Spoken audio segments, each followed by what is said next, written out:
Hello to all of you now students, जैसा कि आप सभी जानते हैं हम M1 R5 की लेक्चर सीरीज पढ़ रहे थे और ये जो अब लेक्चर सीरीज है ये आपके न्यू पैटर्न पर आधारित है। आप सभी जानते हैं कि अब जो आपका एग्जाम होने वाला है वो MCQ के आधार पर होगा, यानी डिस्क्रिप्टिव क्वेश्चंस अब आपको नहीं लिखने होंगे। आपको हर एक चैप्टर के क्वेश्चंस MCQ के रूप में तैयार करना होगा। साथ ही साथ में इसके प्रीवियस मैंने एक वीडियो बनाया था, उसमें मैंने आपको बता दिया था कि चैप्टर 1 में हमें कौन कौन से टॉपिक्स पर ज्यादा फोकस करना है और वो इम्पोर्टेंट टॉपिक मैं आपको बता चुकी हूँ। आज मैं उन्हीं इम्पोर्टेंट टॉपिक के आधार पर पार्ट 1 के MCQs लेकर आई हूँ। मीन्स पार्ट 1 तो वो हो गया जिसमें मैंने आपको टॉपिक्स बताए थे। अब ये हो गया आपका पार्ट 2 और इसमें जो चैप्टर 1 के हम आज MCQ देखेंगे वो हम नॉर्मल देखेंगे, यानी इंट्रोडक्शन टू कंप्यूटर से रिलेटेड हम यहाँ पर MCQ देखेंगे। ठीक है, और ये जो एग्जाम है ये जुलाई 2022 से होगा, यानी जुलाई 2022 से जो भी आपके एग्जाम होंगे जो कि नाइलेट कंडक्ट करवाएगा ओ लेवल के, वो सभी MCQ बेस्ड होंगे। ओके, जुलाई 2022 के एग्जाम और जुलाई 2022 के बाद भी जितने भी एग्जाम होंगे वो सारे MCQ के आधार पर होंगे और ये तब तक होते रहेंगे जब तक नाइलेट अपना कोई नया पैटर्न लेकर ना आ जाए। ठीक है, यानी नाइलेट अपने नए नियम लागू ना कर दे। तो जो नाइलेट का नया नियम है उसके आधार पर हमने ये लेक्चर सीरीज तैयार की है। आप इसको अच्छे से पढ़िए, टाइम बहुत कम है आपके पास और तैयार हो जाइए न्यू पैटर्न में पढ़ने के लिए। चैनल को यदि अभी तक सब्सक्राइब नहीं किया तो प्लीज इसको सब्सक्राइब कीजिए ताकि मेरे आने वाले वीडियो आपको फटाफट मिले, आपसे कोई भी वीडियो मिस ना हो, क्योंकि मैं अब आपके एग्जाम की तैयारी करवाने जा रही हूँ न्यू पैटर्न के आधार पर। M1 R5 के चैप्टर 1 का फर्स्ट लेक्चर मैंने पहले पब्लिश कर दिया है और ये मेरा आज चैप्टर 1 का पार्ट 2 है। चलिए पहला क्वेश्चन हम देख लेते हैं MCQ बेस्ड पर, जो कि पूछा जाता है who is the father of computers. तो आपने आपके पास ये चार ऑप्शन जेम्स, चार्ल्स, डेनिस, ब्रांजे। तो जो फादर ऑफ कंप्यूटर है वो ध्यान रखिएगा वो है आपके चार्ल्स बेबेज। ठीक है, चार्ल्स बेबेज को हम यहाँ पे फादर ऑफ कंप्यूटर कहते हैं। ठीक है, यहाँ पे जान लेते हैं। देखिए मैंने उनके बारे में कुछ नोट भी लिखा हुआ है। मैंने लिखा है यहाँ पे Charles Babbage is known as the father of computer. जो चार्ल्स बेबेज है उनको हम कंप्यूटर का फादर कहते हैं। क्यों कहते हैं? क्या इन्होंने कंप्यूटर बनाया था? भाई ऐसा नहीं है। कंप्यूटर की शुरुआत तो यदि देखी जाए तो जो एक एबेकस नाम का खेलने का आता है ना, एक एबेकस नाम का जो कंपोनेंट आता है ना, उससे हुई थी। एबेकस आपने देखा होगा यदि बचपन में आपने स्लेट पे पढ़ाई की होगी तो स्लेटों में भी कुछ स्लेटों में भी नीचे ऐसे होते थे, एक इस तरीके के डंडे होते थे और उनमें कुछ इस तरीके के मोती लगे होते थे, है ना। हम उन पे गिनती करते थे 1 2 3 4। आज भी आते हैं एबेकस कंपोनेंट्स, बच्चे बहुत सीखते हैं उसके ऊपर मैथ्स करना। तो जो सबसे पहला बेसिकल कंपोनेंट था वो तो एबेकस था जो चाइनीज में बना था। लेकिन फिर हमने यहाँ पे चार्ल्स बेबेज को फादर क्यों बोला? बेसिकली क्या हुआ, चार्ल्स बेबेज ने एक इंजन बनाया था और उस इंजन का नाम था एनालिटिकल इंजन। ठीक है, ध्यान रखिएगा इस बात को, जो मैं आपको बेसिक्स बता रही हूँ इस बात का ध्यान रखिएगा। चार्ल्स बेबेज ने एक इंजन बनाया था जिसको हम बोलते हैं एनालिटिकल इंजन, और ये इंजन ऐसा था जो जिसके द्वारा जो कंप्यूटर है वो ऑटोमेटिक वर्क करता था। ठीक है, तो आज के जो कंप्यूटर सिस्टम्स हैं, यानी जो हम इलेक्ट्रॉनिक कंप्यूटर सिस्टम आज के मॉडर्न जमाने में यूज करते हैं ना, ये computer system basically Charles Babbage ने जो एनालिटिकल इंजन बनाया था ना, उसी के आधार पर बने हुए हैं। इसी कारण हम इनको फादर ऑफ कंप्यूटर कहते हैं, क्योंकि चार्ल्स बेबेज ने एक एनालिटिकल नाम का एक बहुत ही अच्छा इंजन बनाया था जिसपे कि उस समय तो मैकेनिकल कंप्यूटर वर्क करते थे, लेकिन आज के जमाने में इसी एनालिटिकल इंजन के आधार पर ही हमारे मॉडर्न इलेक्ट्रॉनिक कंप्यूटर्स वर्क करते हैं। इसलिए हम चार्ल्स बेबेज को फादर ऑफ कंप्यूटर यहाँ पर कहते हैं। हमने देखिए आगे क्या लिखा है, Charles Babbage designed and build the first mechanical computer and difference engine. Charles Babbage हैं जिन्होंने पहला मैकेनिकल कंप्यूटर बनाया था और डिफरेंस इंजन बनाया था। बेसिकली जो आप एनालिटिकल इंजन के बारे में अभी पढ़े ना, कि एनालिटिकल इंजन बना जिसके आधार पे हमारा मॉडर्न कंप्यूटर बना हुआ, यानी इलेक्ट्रॉनिक कंप्यूटर इसी के बेसिस पे काम कर रहा है। तो इस एनालिटिकल इंजन के पहले एक इंजन आया था जिसको बोला गया था डिफरेंस इंजन। ठीक है, डिफरेंस इंजन जो था ये भाप के ऊपर, भाप के आधार पे काम करता था, नहीं भाप से चलता था। लेकिन ये जो डिफेंस इंजन था ना, ये ज्यादा सक्सेसफुल नहीं रहा, तो ये फेल हुआ। तब उन्होंने एनालिटिकल इंजन बनाया और उसी के आधार पे हमारे आज के मॉडर्न कंप्यूटर वर्क करते हैं। यानी जो आधार है हमारे आज के इलेक्ट्रॉनिक कंप्यूटर का, वो बेसिकली इन्हीं के द्वारा बनाया हुआ इंजन का था। ठीक है, ठीक है। तो इंजन की बात करें तो इनके द्वारा बनाया हुआ जो इंजन है जिसपे कंप्यूटर वर्क करता था उस समय, वो एनालिटिकल इंजन था। और इन्होंने जो कंप्यूटर तैयार किया था उस कंप्यूटर का नाम था मैकेनिकल कंप्यूटर। यानी मैकेनिकल कंप्यूटर में एनालिटिकल इंजन वर्क करता था और इसी के आधार पे आज के मॉडर्न इलेक्ट्रॉनिक कंप्यूटर वर्क करते हैं। बार बार मैं आपको इस बात को इसलिए बता रही हूँ ताकि इससे रिलेटेड कुछ भी क्वेश्चन आपके सामने आ सकता है। तो आइए, यहाँ पे जो फादर ऑफ कंप्यूटर के बारे में मैंने आपको बताया, उसकी थोड़ी सी पीपीटी में यहाँ पे तैयार कर दी थी शॉर्ट नोट्स में। तो ध्यान रखिएगा, फादर ऑफ कंप्यूटर कौन है? Charles Babbage. जो इंजन डेवलप किया था चार्ल्स बेबेज ने, उसका नाम क्या था? देखिए, चार्ल्स बेबेज ने बेसिकली 2 इंजन डेवलप किए थे। पहले इंजन का नाम था डिफेंस इंजन, है ना। और ये जो डिफेंस इंजन है ये मैकेनिकल कंप्यूटर में चलता था। यानी चार्ल्स बेबेज ने उस समय मैकेनिकल कंप्यूटर बनाया था और उस कंप्यूटर को चलाने के लिए से आजकल बाइक्स वगैरह होती है ना, इंजन से चलती कोई गाड़ी, ऐसे पहले के कंप्यूटर के लिए भी एक इंजन वर्क करता था जिसको हम बोलते थे डिफेंस इंजन। और ये वर्क करता था मैकेनिकल कंप्यूटर में, जो कि चार्ल्स बेबेज ने डेवलप किया था। अब ये डिफेंस इंजन कब बना था? तो ये बना था आपका 1822 में। और इसकी विशेषता थी कि रन बाय स्ट्रिंग, ये भाप से चलता था। लेकिन ये फेल हो गया, तो आगे चल के इन्होंने एक नया इंजन तैयार किया जिसको बोलते हैं एनालिटिकल इंजन। अब एनालिटिकल इंजन की वास्तव में देखी जाए तो शुरुआत जो है वो 1833 में है, लेकिन कुछ बुक्स ये बताती है कि 1834 में इसकी शुरुआत हुई है। तो आपको जब भी ये ऑप्शंस मिलते हैं ना एमसीक्यू में, तो ऐसे 33, 34 साथ साथ में नहीं मिलते, कंफ्यूजन वाले वो ऑप्शन ज्यादातर नहीं रखते हैं। इनकेस रख भी देते हैं तो फिर आप उसमें 1834 को ही लगाइएगा, क्योंकि जो किताबें हैं ना, अधिकतर किताबें जो मॉडर्न किताबें आ रही है उसमें 84 ही बताया गया है। ठीक है, लेकिन कुछ पुराने राइटर्स आप देखोगे तो वो 1833 बताते हैं। ठीक है, तो हमें चलना है मॉडर्न के बुक्स के हिसाब से, क्योंकि जो मॉडर्न बुक्स के हिसाब से पेपर तैयार होगा वैसे आपकी कॉपी जचेगी, है ना। तो अगर मान लीजिए आपके पास 33, 34 दो ऑप्शन आते तो 34 को टिक करके आइएगा। ठीक है, और अगर ऑप्शन आते हैं, मान लीजिए 34 नहीं आता, उसमें 33 आता है तो 33 को टिक कर दीजिएगा, और 34 आता है तो 34 करना ही है, और 33, 34 दोनों ऑप्शन आ जाते हैं तो 34 को टिक करके आना है। ठीक है, तो हमने यहाँ पे एनालिटिकल इंजन के बारे में बताया भी है कि today's computer is based on analytical engine. जो आज के कंप्यूटर है वो किसके ऊपर आधारित है? एनालिटिकल इंजन के आधार पे ही। यानी जो आप मॉडर्न कंप्यूटर आज के टाइम में चलाते हो ना, वो इस एनालिटिकल इंजन के आधार पर ही बने हुए हैं।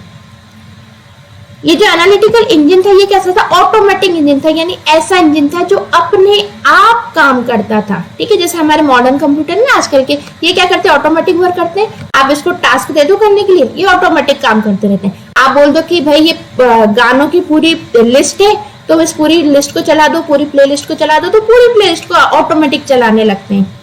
ठीक है, तो ऑटोमेटिक इंजन, तो एनालिटिकल इंजन से ही बेसिकली ऑटोमेटिक कंप्यूटर की शुरुआत हुई थी। ठीक है, तो ये जो एनालिटिकल इंजन था कैसा था? ऑटोमेटिक इंजन था। अब ऑटोमेटिक कोई चीज है तो कैसे है भाई? कोई भी कंप्यूटर में जब ऑटोमेशन आया, इसमें कोई भी ऑटोमेटिक चीज काम करती तो बेसिकली क्या है? उस कंप्यूटर में वो सॉफ्टवेयर करता है ऑटोमेटिक का। कंप्यूटर तो एक ढांचा है ना, बेसिकली कंप्यूटर के अंदर जो वर्क होता है वो सॉफ्टवेयर के द्वारा होता है, तो सॉफ्टवेयर ही सारे काम करता है। ठीक है, तो बेसिकली इस ऑटोमेटिक इंजन जो काम करता था, यानी जो एनालिटिकल इंजन आपको ऑटोमेटिक तरीके से काम करता था ना, इसका मतलब ये हुआ गया सीधे सीधे कि एनालिटिकल इंजन में कुछ सॉफ्टवेयर वर्क करता था, यानी इसके लिए कुछ कोड लिखे गए थे। ठीक है, ठीक है, तो ये जो एनालिटिकल इंजन है ये किसके द्वारा चलता था? प्रोग्राम के द्वारा। प्रोग्राम बोल दीजिए या सॉफ्टवेयर बोल दीजिए। तो ये एनालिटिकल इंजन है, ये प्रोग्राम के द्वारा चलता था। और अब ये जो प्रोग्राम है ये किसने बनाया था? तो ये प्रोग्राम जो है वो बनाया था लेडी अड्डा ने। ठीक है, तो लेडी अड्डा ने, बेसिकली इनका पूरा नाम लड्डा लवलेस है। ठीक है, याद रख लीजिएगा, यहाँ पे मैं लिखा नहीं। ठीक है, तो यहाँ पे आप ध्यान रखिएगा कि जो फादर है कंप्यूटर के, उन्होंने तो एक मैकेनिकल कंप्यूटर बनाया था जिसके अंदर एनालिटिकल इंजन वर्क करता था। अब और ये एनालिटिकल इंजन ऑटोमेटिक काम करता था, तो ऑटोमेटिक तभी काम करेगा जब वो किसी ना किसी प्रोग्राम के द्वारा चलेगा या उसके अंदर कोई ना कोई सॉफ्टवेयर होगा। तो इस एनालिटिकल इंजन को बेसिकली ऑटोमेशन बनाने के लिए या कह लीजिए कि एनालिटिकल इंजन को चलाने के लिए प्रोग्राम का यूज किया जाता था, यानी प्रोग्राम के द्वारा इस एनालिटिकल इंजन को चलाया जाता था। ठीक है, और इसके पहले जो इंजन था डिफरेंस इंजन, वो किसके द्वारा चलाया जाता था? स्ट्रीम के द्वारा। ध्यान रखिएगा इस बात को।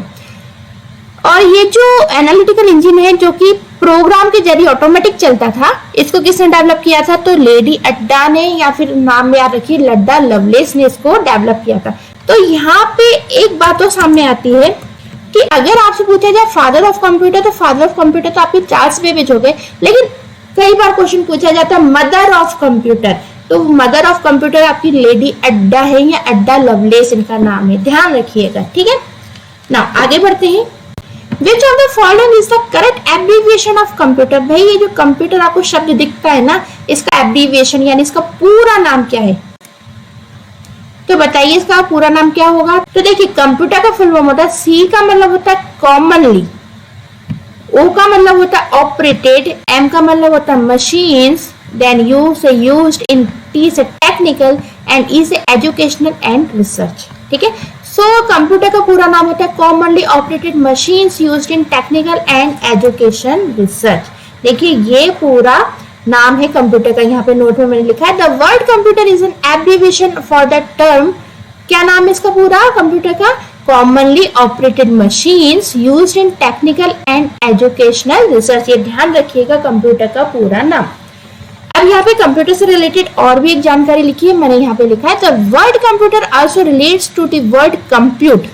देखिए जो कंप्यूटर शब्द है ना, ये कंप्यूटर शब्द से आया है। कंप्यूट का अर्थ होता है गणना करना। ठीक है, अब ये जो कंप्यूट है ये आपका एक इंग्लिश वर्ड है। ठीक है, कई लोग कहते हैं लैटिन वर्ड है। तो मान लीजिए आपके पास कोई ऑप्शन आता है कि बताइए कंप्यूटर का जो कंप्यूट शब्द है वो लैटिन वर्ड से है या इंग्लिश वर्ड से है? यदि दोनों ऑप्शन आते हैं ना तो इंग्लिश वर्ड करके आइएगा। अब दोनों में से मान लीजिए एक ही एक ऑप्शन आता है, सिर्फ इंग्लिश आता है या सिर्फ लैटिन आता है, तो वेल एंड गुड। यदि सिर्फ और सिर्फ इंग्लिश आता है ना, लैटिन नहीं आता साथ में, तो इंग्लिश वर्ड करके आइएगा। यदि लैटिन आता है, लैटिन के अलावा और भी कई सारे ऑप्शन है, इंग्लिश नहीं है, तो फिर लैटिन करके आइएगा। लेकिन मान लीजिए एक लैटिन शब्द भी आ जाता है और इंग्लिश वर्ड शब्द भी आ जाता है, पूछा जाता है ना कि जो कंप्यूटर शब्द है वो लैटिन का शब्द है या इंग्लिश का शब्द है, तो बेसिकली होने को तो ये इंग्लिश का ही शब्द है। ठीक है, तो अगर इंग्लिश और लैटिन दो ऑप्शन आते तब तो आपको इंग्लिश का ऑप्शन ही लगाकर आना है। देखिए एमसीक्यू जो है ना वो पूरा के पूरा दिमाग का खेल होता है। ठीक है, तो यहाँ पे आपको ध्यान रखना है कॉमनली चीजें कि भाई क्या आंसर हमारा यहाँ पे फिट होना चाहिए। फाइन, क्योंकि आपके पास जो ऑप्शन है आपको उस पर ही काम करना है। तो जो कंप्यूटर शब्द है वो बेसिकली इंग्लिश शब्द के कंप्यूटर शब्द से आया है, और जो इंग्लिश का जो कंप्यूटर शब्द है इसका हिंदी अर्थ होता है कैलकुलेशन करना यानी गणना करना। ओके, सो हमने यहाँ पे क्या लिखा है? So initially it was thought that a computer is a device that is used to perform calculation. Basically गणना करने का नाम हमने क्यों दिया? क्योंकि बेसिकली कंप्यूटर जो बना है ना वो इसलिए नहीं बना जिस पर्पज से आप आज यूज करते हो कि हम भाई इसमें गाना भी सुन रहे हैं, यूट्यूब भी चला रहे हैं, तो फेसबुक भी चला रहे हैं। कैलकुलेटर बेसिकली बना था सिर्फ और सिर्फ कैलकुलेशंस करने के लिए, गणना करने के लिए। वो वाली बात दूसरी है कि इसका इतना डेवलपमेंट हुआ कि आज इतना काम में आने लगा है कि मतलब हमारी लाइफ का एक हिस्सा बन गया है। लेकिन इसका जो निर्माण करने का जो थॉट था, जिसके पीछे मतलब जो विचार था कंप्यूटर बनाने के पीछे, वो सिर्फ और सिर्फ गणना करना था। ठीक है, तो गणना करने को इंग्लिश में कंप्यूट बोलते हैं। ठीक है, सो ठीक है, तो इसलिए कंप्यूटर शब्द से कंप्यूटर शब्द की उत्पत्ति हुई है। आगे बढ़ते हैं, तो देखिए ये क्वेश्चन आ भी गया, यहाँ पे मैंने लिख भी दिया। The term computer is derived from, computer शब्द की उत्पत्ति हुई है बताइए लैटिन से, जर्मन से, फ्रेंच से, अरेबिक से। अभी मैंने आपको जस्ट बताया था कि देखिए कंप्यूटर शब्द की उत्पत्ति पूछा जाएगा किससे हुई है, तो सिर्फ और सिर्फ यहाँ पे पूछा जाएगा कंप्यूटर शब्द की उत्पत्ति किससे हुई है। तो मैंने अभी आपको बताया था इंग्लिश और लैटिन दो ऑप्शन हो तब तो हमारे पास भाई पाबंदी, हमें इंग्लिश शब्द यूज करना है क्योंकि कंप्यूटर शब्द से आया है। लेकिन अगर इंग्लिश शब्द नहीं है, मान लीजिए सिर्फ और सिर्फ लैटिन है, तो हमें आंसर कौन सा चुनना है? यहाँ पे लैटिन। अब ऐसा क्यों है कि हम यहाँ पे लैटिन और इंग्लिश दो को मान लेते हैं? यहाँ पे एक बात जान लीजिए, देखिए जो कंप्यूटर शब्द है ना बेसिकली इसकी जननी दो प्रकार की भाषा से हुई है। एक तो इंग्लिश भाषा, इंग्लिश भाषा में एक शब्द आता है कंप्यूट, जिसका मतलब होता है गणना करना। तो यहाँ से लिया गया है कंप्यूटर शब्द और इसको यहाँ से लेकर बना दिया गया है शब्द को कंप्यूटर। तो ये शब्द कौन सा था आपका? इंग्लिश का। ठीक है, अब एक शब्द और आता है जिसको हम बोलते हैं कंप्यूटर है। स्पेलिंग देखना जरा डिफरेंस है ना, अभी आप लिखी हुई मिल जाएगी, आपको समझ में नहीं आ रही है स्पेलिंग तो घबराना मत, तभी लिखी हुई मिल जाएगी। तो कंप्यूटर है जो शब्द है वो लैटिन का है। तो लैटिन शब्द से भी कई लोग इसकी उत्पत्ति मानते हैं और कई लोग इसकी उत्पत्ति इंग्लिश शब्द से ही मानते हैं। इसलिए कारण ही ये है कि कंप्यूटर शब्द की उत्पत्ति जो है कई बार बोलते हैं कि इंग्लिश से हुई है, लैटिन से हुई है। तो अगर आपके पास इंग्लिश का ऑप्शन आता है तो पहले प्लीज इंग्लिश ही लगाइएगा, और अगर इंग्लिश ऑप्शन नहीं आता तो लैटिन लगाइएगा। फाइन, लिखा हुआ भी देख लेते हैं हम यहाँ पर। जो डाउट में आपको जो मतलब जो चीज मैं आपको बताती आई हूँ ना, वो यहाँ पे लिखे हुए पर और भी क्लियर हो जाएगी। कंप्यूटर शब्द की उत्पत्ति लैटिन भाषा की कंप्यूटर शब्द से हुई है। देखिए जो कंप्यूटर शब्द की उत्पत्ति है ना, बेसिकली लैटिन भाषा का जो शब्द है कंप्यूटर है, स्पेलिंग देखो कंप्यूटर शब्द से हुई है। The origin of the word computer is believed to be from the English word compute, which means of the calculate। ठीक है, देखिए यहाँ पे जो बात मैं आपको बताती आई हूँ वो यहाँ पे भी लिखी हुई है कि जो ओरिजिन है बेसिकली जो उसकी उत्पत्ति हुई ना, वो इंग्लिश के कंप्यूट शब्द से हुई है। ठीक है, तो अब कई जानकार कहते हैं इंग्लिश के कंप्यूट शब्द से हुई है और कई जानकार कहते हैं लैटिन के कंप्यूटर शब्द से हुई है। ठीक है, तो यहाँ पे आपको थोड़ा सा दिमाग का यूज करना होगा। फाइन, ना आगे बढ़ते हैं। Which of the following is the correct definition of computer? अब इनसे बताना है कंप्यूटर की करेक्ट डेफिनेशन कौन सी है। तो पहला है कंप्यूटर इज ए मशीन और device that can be program to perform arithmetic और लॉजिक ऑपरेशन सीक्वेंस ऑटोमेटिकली। क्या कंप्यूटर एक ऐसी डिवाइस है जो कि प्रोग्राम को परफॉर्म करती है, यानी कैसे प्रोग्राम, यानी अरिथमेटिक लॉजिक प्रोग्राम यानी अरिथमेटिक ऑपरेशन लॉजिकल ऑपरेशंस को परफॉर्म करती है। तो हाँ भाई, कंप्यूटर जो मशीन है वो अरिथमेटिक ऑपरेशंस को भी परफॉर्म करती है, लॉजिकल ऑपरेशंस को भी परफॉर्म करती है। और क्या सीक्वेंस ऑटोमेटिकली, यानी एक सीक्वेंस में अपने आप एक सीक्वेंस में परफॉर्म करती है। हाँ देखो कंप्यूटर में क्या है, कार्य करने का सीक्वेंस तय कर दिया जाता है सॉफ्टवेयर के जरिए। ठीक है, तो जो भी सीक्वेंस यूजर ने तय किया, यानी सॉरी यूजर ने प्रोग्रामर ने तय किया है, वैसा वैसा कंप्यूटर मशीन काम करती चली जाती है ऑटोमेटिक। ठीक है, अब जो ऑपरेशन लिखता है ना प्रोग्रामर, वो बेसिकली क्या है, उसके प्रोग्राम जो ऑपरेशंस होती है ना, जो इंस्ट्रक्शंस वो लिखता है, तो वो अरिथमेटिक लॉजिक ऑपरेशन इन सब का यूज करके लिखता है। तो कंप्यूटर बेसिकली जो अरिथमेटिक ऑपरेशंस होते हैं, लॉजिकल ऑपरेशंस होते हैं, उनको परफॉर्म करती है। और कैसा परफॉर्म करती है? सिक्वेंशियल, यानी जैसा प्रोग्रामर ने सेट कर दिया ना सॉफ्टवेयर में, वैसा वैसा वो परफॉर्म करती चली जाएगी कंप्यूटर मशीन। तो ए ऑप्शन तो बिल्कुल सही हो जाता है हमारा यहाँ पे। फिर लेकिन आपको कभी भी ऐसी कंडीशन में, एमसी कंडीशन में, यदि आपको पहला आंसर सही दिखता है ना, तो कभी भी उसको देख के राइट मत लगाना, बाकी के ऑप्शन जरूर पढ़ना। दूसरा ऑप्शन क्या कह रहा है? Computer understands only binary language which is written in the form of zeros and ones. क्या कंप्यूटर सिर्फ और सिर्फ बाइनरी लैंग्वेज समझता है जो कि 0 1 के फॉर्म में लिखी होती? तो हाँ, कंप्यूटर ऐसी मशीन है जो सिर्फ और सिर्फ 0 और 1 ही समझता है। भले वो कितने भी काम कर ले, भले वो इससे आप कितना भी फेसबुक चला लो, आप इसको रोबोट मशीन की तरह काम में ले लो, इसे कितने भी काम करा लो, लेकिन सच्चाई तो यह है कि कंप्यूटर सिर्फ और सिर्फ 0 और 1 समझता है, जो कि बाइनरी भाषा होती है। तो भाई 2 स्टेटमेंट तो हमारे सही बैठ गए। तीसरा देख लेते हैं। Computer is A programmable electronic device that stores, retrieve and process the data. क्या कंप्यूटर एक प्रोग्रामेबल इलेक्ट्रॉनिक डिवाइस है? तो ये वाली बात तो सही है कि कंप्यूटर एक इलेक्ट्रॉनिक डिवाइस होती है। और ये क्या करती है? स्टोर। क्या कंप्यूटर डेटा को स्टोर करती है? बिल्कुल करती है। रिट्रीव, ठीक है, क्या कंप्यूटर जो है वो हमसे डेटा को प्राप्त करती है? बिल्कुल करती है। कंप्यूटर की तरह हम भी इंफॉर्मेशन लेते हैं, हम कंप्यूटर को डेटा देते हैं, तो कंप्यूटर मशीन भी हमसे डेटा को रिट्रीव करती है। एंड प्रोसेस, क्या हम जो डेटा कंप्यूटर को देते हैं, कंप्यूटर उसको प्रोसेस करता है? बिल्कुल करता है। कंप्यूटर हमारे द्वारा दिए हुए डेटा को स्टोर भी करता है, प्रोसेस भी करता है, और प्रोसेस करके एक प्रॉपर आउटपुट भी देता है। सारे काम कंप्यूटर करता है। तो तीनों डेफिनेशन हमारी यहाँ पे सही बैठ रही है। तो यहाँ पे हमारा जो आंसर है वो हो जाएगा all of the mentioned, means D answer हमारा सही हो जाएगा। यहाँ पे नोट मैंने लिखा है, a computer is a machine और device that can be program to perform arithmetic or logical operation sequence automatically. The computer understands only binary code 0 and 1। Means जो कंप्यूटर है एक ऐसी मशीन है, एक ऐसी डिवाइस है जो कि इसके अंदर जो भी प्रोग्राम दिए सेट किया गया है उसको परफॉर्म करती है, और जो प्रोग्राम सेट किया जाता है वो अरिथमेटिक और लॉजिकल ऑपरेशन के आधार पे परफॉर्म किया जाता है। तो कंप्यूटर के सॉफ्टवेयर में जो भी अरिथमेटिक लॉजिकल ऑपरेशंस जिस भी सीक्वेंस में दिए गए हैं उसी सीक्वेंस में कंप्यूटर अपने सॉफ्टवेयर को या जो भी प्रोग्राम लिखा गया उसको सीक्वेंस में परफॉर्म करता है। और कंप्यूटर जो है वो सिर्फ और सिर्फ क्या समझता है, बाइनरी कोड 0 एंड 1 को ही समझता है। What is the full form of CPU? अब देखिए जो कंप्यूटर है बेसिकली इसके 3 कंपोनेंट्स मुख्य होते हैं। एक तो होता है इनपुट डिवाइस, जैसे कि कंप्यूटर पे आपको काम करना है तो भाई आपको सबसे पहले कीबोर्ड या माउस की आवश्यकता तो रहेगी ना, बिना कीबोर्ड के तो आप कंप्यूटर को डेटा ही नहीं दे पाओगे, है ना।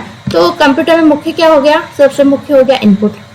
अब जो भी आप डेटा देते हो ना ये बेसिकली कहाँ जाता है, ये जाता है कंप्यूटर के प्रोसेसर में, ठीक है। ये कंप्यूटर के कहाँ जाता है, प्रोसेसर में। और ये जो कंप्यूटर का प्रोसेसर है ना इसी को हम क्या बोलते हैं, सीपीयू, ठीक है।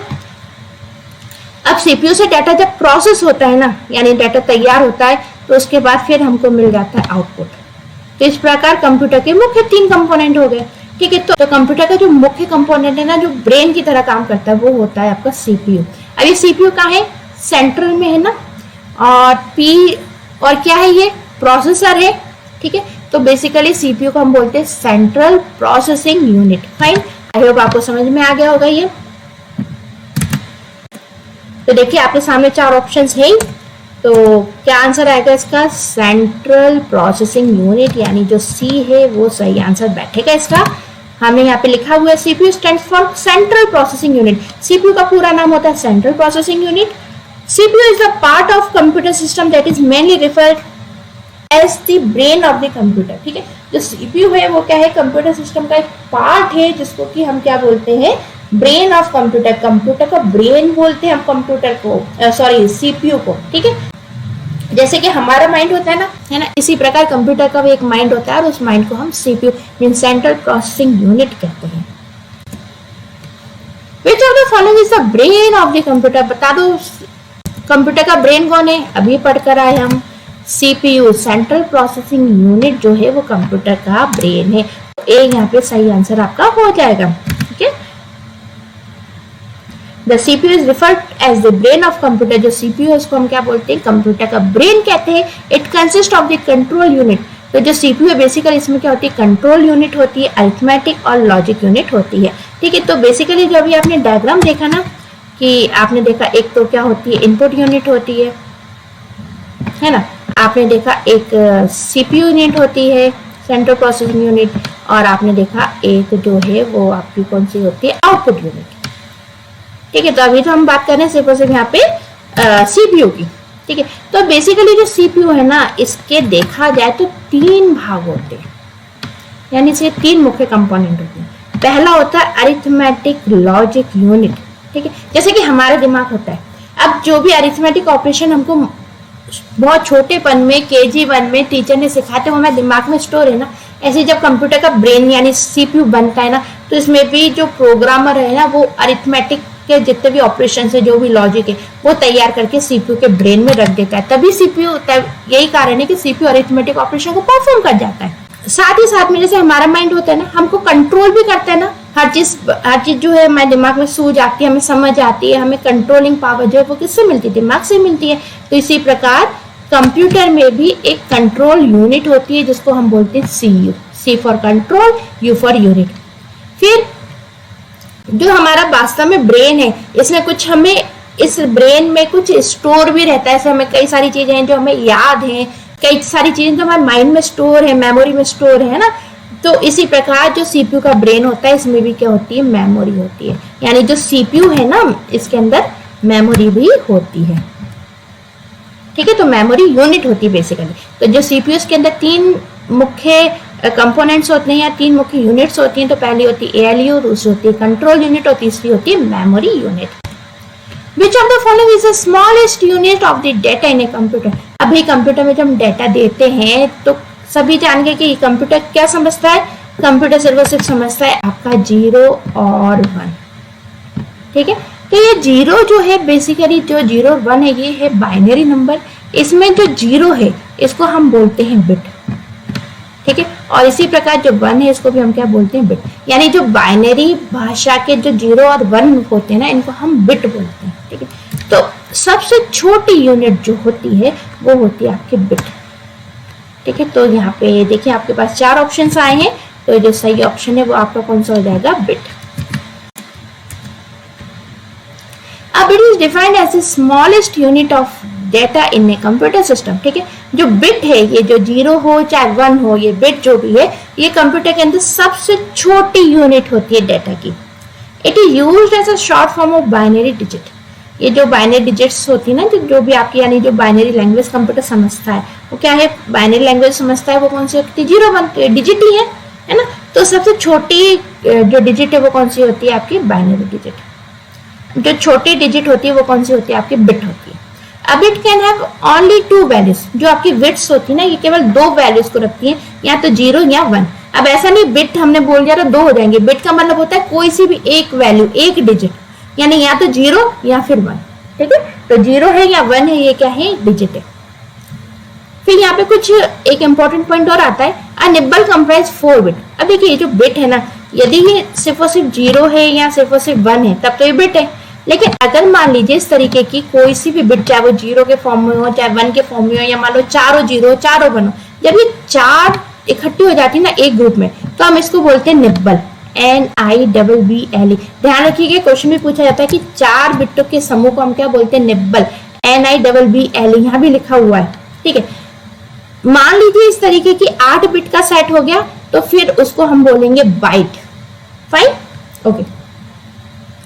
सो यहाँ पे लिखा भी हुआ, byte is a collection of 8 bit, यानी 8 बिट जब इकट्ठी हो जाती है तो वो एक बाइट बन जाती है, और जब 4 बिट इकट्ठी हो जाती है तो वो एक निब्बल बन जाती है, और जब ये सिंगल रहती है, या तो 0 हो या अकेली 1 हो, तो ये बिट कहलाती है। और बिट कंप्यूटर के डाटा की सबसे छोटी यूनिट होती है, ठीक है। यहाँ पे गणना आती है 1 किलोबाइट। अधिकतर क्वेश्चन पूछा जाता है कि बताइए 1 किलोबाइट में कितनी बाइट्स होती है, तो आपको ध्यान रखना है 1 किलोबाइट में 1024 बाइट्स होती हैं। ये नंबर आपको याद रखना है। Now, next question आता है, which of the following part of a processor contains the hardware necessary to perform all the operation required by a computer? देखिए कंप्यूटर, देखिए ये क्वेश्चन ये कह रहा है कि देखिए कंप्यूटर में क्या होता है, कई सारे हार्डवेयर कनेक्ट होते हैं, जैसे कीबोर्ड भी कनेक्ट होता है, माउस भी कनेक्ट होता है, स्पीकर भी कनेक्ट होता है, मॉनिटर भी कनेक्ट होता है, अलग अलग हार्डवेयर कनेक्ट है ना। तो अब जब अलग अलग हार्डवेयर कनेक्ट है तो ये अपने हिसाब से अलग अलग टाइप की डाटा को प्रोसेस करते हैं, ठीक है। यानी हम जैसे कीबोर्ड के थ्रू डाटा देते हैं, वो भी कंप्यूटर में प्रॉपर तरीके से जाता है, माउस देता है वो भी प्रॉपर तरीके से जाता है। अब इनके आर्किटेक्चर डिफरेंट है कि नहीं, देखो कीबोर्ड है वो आपको अलग ही टाइप का दिखता है, माउस अलग टाइप का दिखता है, स्पीकर अलग टाइप का दिखता है, मॉनिटर अलग टाइप का दिखता है, तो हार्डवेयर कंपोनेंट्स अलग अलग हो गए। तो अब भाई जब इतने सारे कंपोनेंट्स अलग अलग हैं, तो इसमें कोई तो चीज होगी ना कंप्यूटर के अंदर जो अलग अलग हार्डवेयर से जो भी डाटा जनरेट हो रहा है उसको कंट्रोल कर रही है। कैसे कंट्रोल कर रही है, तो यहाँ पे यही पूछा गया है कि विच ऑफ द फॉलोइंग, यानी आपके पास 4 चीजें आई हैं। अब इन चारों में से आपको बताना है कि इन चारों में से कौन सी चीज ऐसी है जो कि प्रोसेसर का पार्ट है, यानी इन चारों में से कौन सी चीज है जो कि प्रोसेसर का पार्ट है, और वो यानी जो भी प्रोसेसर का पार्ट है वो जो भी हार्डवेयर से जरूरी एक्शंस परफॉर्म, हार्डवेयर से जो भी एक्शंस परफॉर्म होते हैं, यानी हार्डवेयर को संभालने के लिए जरूरी होता है। सीधी सी बात, इन चारों में से ऐसी कौन सी प्रोसेसर का पार्ट है जो कि हार्डवेयर के द्वारा परफॉर्म होने वाले एक्शंस को संभालता है, यानी हार्डवेयर के द्वारा जो भी एक्शन परफॉर्म होता है उसको संभालने के लिए बहुत जरूरी उपकरण है, कौन सा है। तो यहाँ पे ध्यान रखिएगा, अधिकतर बच्चे इसको रजिस्टर लगाकर आते हैं, तो रजिस्टर नहीं है, इसका सही आंसर आ जाएगा आपका डेटा पाथ, ठीक है। देखिए डेटा पाथ जो है वो प्रोसेसर का एक हिस्सा होता है जिसके अंदर ये तय होता है कि कौन से हार्डवेयर डिवाइस से किस प्रकार से डेटा आएगा, किस प्रकार से वो डेटा रिट्रीव होगा, है ना, वर्क करेगा, कैसे डेटा की प्रोसेसिंग होगी। तो इसके लिए क्या है, पहले से उस प्रोसेसर में एक डेटा पाथ तैयार रहता है, ठीक है। सो डेटा पाथ जो है वो एक बहुत ही जरूरी कंपोनेंट है जिसके द्वारा जितने भी कनेक्टेड हार्डवेयर डिवाइसेस हैं वो प्रॉपर तरीके से एक्टिविटी कर पाती हैं। तो जितने भी हार्डवेयर डिवाइसेस इनको संभालने के लिए, उनके डेटा को देखने के लिए जो डेटा पाथ है वो एक बहुत ही जरूरी कंपोनेंट है जो कि प्रोसेसर का एक हिस्सा है। रजिस्टर नहीं है, रजिस्टर डिफरेंट चीज है। देख लेते हैं क्या चीज होती है। ठीक है, यहाँ पे हमने पूरा लिखा हुआ डिटेल्स में। अब processor is a part of the computer. देखिए जो प्रोसेसर है ना, बेसिकली ये कंप्यूटर का हिस्सा होता है। प्रोसेसर क्या है, जो सीपीयू हमने चिप अभी देखी ना, जो मध्य में हमने देखी थी इनपुट सीपीयू आउटपुट, तो मध्य में देखी थी सीपीयू, तो बस वही जो सीपीयू है ना वो क्या है, एक प्रोसेसर चिप है। ठीक है, तो वो प्रोसेसर क्या है, मेन पार्ट है हमारे कंप्यूटर का, क्योंकि वो ब्रेन की तरह काम कर रहा है। तो processor is a part of computer which does all the data manipulation and decision making.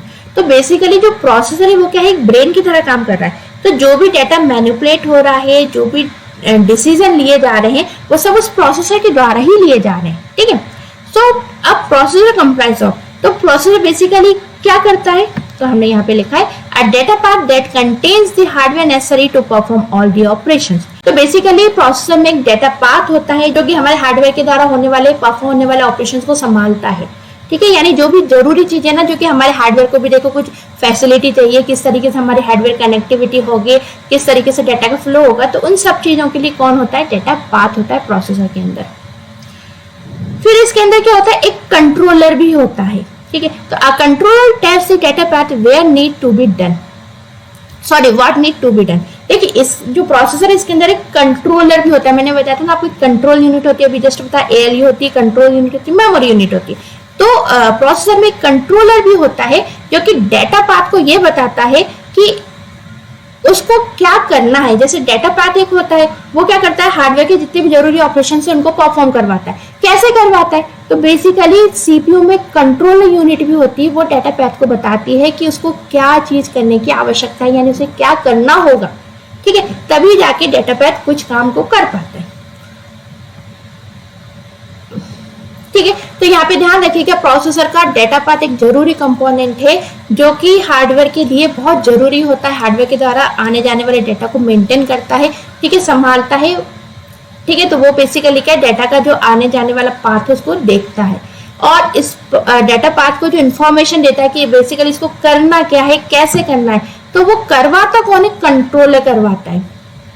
अब यहाँ पे रजिस्टर देख लीजिए, एक रजिस्टर क्या होता है, बेसिकली रजिस्टर भी देखिए एक मेमोरी होती है, और ये मेमोरी क्या होती है, छोटी होती है, इसके अंदर ज्यादा डेटा स्टोर नहीं हो पाता, लेकिन इसकी विशेषता होती है कि एक फास्ट मेमोरी होती है। तो इसके कारण हम क्या करते हैं, बहुत फास्ट होती है ना, तो हम बेसिकली इसको क्या एक इंटरमीडिएट स्टोरेज के रूप में यूज करते हैं। यानी मध्य में हम जैसे कोई फास्ट डाटा आ रहा जा रहा है तो उसको हम यहाँ पे क्या कर सकते हैं, स्टोर कर सकते हैं। तो जो रजिस्टर से बेसिकली वो प्रोसेसर का कोई ऐसा भाग नहीं है जो कि हमारे हार्डवेयर को मेंटेन करे, बल्कि रजिस्टर तो क्या है, एक इंटरमीडिएट स्टोरेज की तरह कार्य करता है। डाटा के लिए एक इंटरमीडिएट स्टोरेज की तरह रजिस्टर्स काम करता है। इंटरमीडिएट यानी मध्यस्थ में डाटा को स्टोर करने का काम करता है ना। फिर नेक्स्ट क्वेश्चन आता है, which of the following is not a type of computer on the basis of operation. देखिए ऑपरेशन के आधार पे कंप्यूटर का इनमें से कौन सा भाग नहीं है। तो यहाँ पे जान लीजिए कंप्यूटर के आपके मुख्य रूप से 3 प्रकार होते हैं। पहला प्रकार होता है एनालॉग, है ना, जो कि ये लिखा हुआ है। दूसरा प्रकार होता है डिजिटल, ठीक है, जो कि आपका यहाँ लिखा हुआ है। और तीसरा प्रकार होता है हाइब्रिड। यानी कंप्यूटर मुख्य 3 प्रकार के होते हैं, एनालॉग, डिजिटल और हाइब्रिड। जो रिमोट है वो कंप्यूटर का प्रकार नहीं है। बेसिकली डिजिटल कंप्यूटर जो आज के टाइम में यूज हो रहे हैं उसमें रिमोट कंप्यूटर होना उसकी एक विशेषता है। यानी डिजिटल कंप्यूटर की विशेषता है कि वो कंप्यूटर कैसा है, रिमोट लॉगिंग कंप्यूटर, यानी दूर बैठ के आप अपने कंप्यूटर को चला सकते हो। तो डिजिटल कंप्यूटर की एक विशेषता है, ठीक है। तो डिजिटल कंप्यूटर का रिमोट जो है वो एक प्रकार नहीं है। तो बेसिकली कौन सा, ठीक है, तो ऑपरेशन के आधार पे कौन सा पार्ट नहीं है कंप्यूटर का, तो वो क्या हो जाएगा, रिमोट। तो हमने यहाँ पे लिखा है there are 3 type of computer basically on the basis of operation. Operation के आधार पे 3 प्रकार के कंप्यूटर होते हैं। किसके आधार पर, ध्यान रखिएगा, ऑपरेशन के आधार पर, analog, digital and hybrid. Okay friends, तो ये थे आज के हमारे कुछ इंपॉर्टेंट क्वेश्चंस। ये हमारे जरूरी एमसीक्यूज है, इनको आप अच्छे से तैयार कीजिएगा। ओके फ्रेंड्स, तो मिलते हैं नेक्स्ट वीडियो लेक्चर में। Bye bye.